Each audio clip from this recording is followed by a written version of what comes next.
This is for a 2020 Silverado. I'm pretty sure that this has to do with Yukons, Tahoes, pretty much anything Chevy full-size trucks or SUVs. This is the problem that we had. One of our customers, they came in and said they didn't have any power to the seats and a few other things inside of the truck, and this is what we found.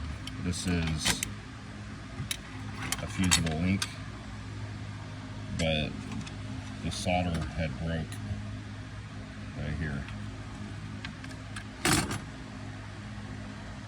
See how it goes in here?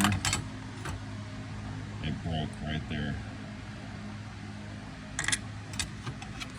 Everybody knows this piss poor design.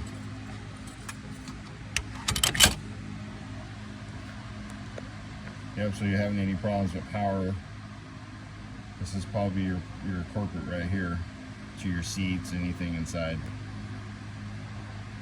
Thank you, have a good day.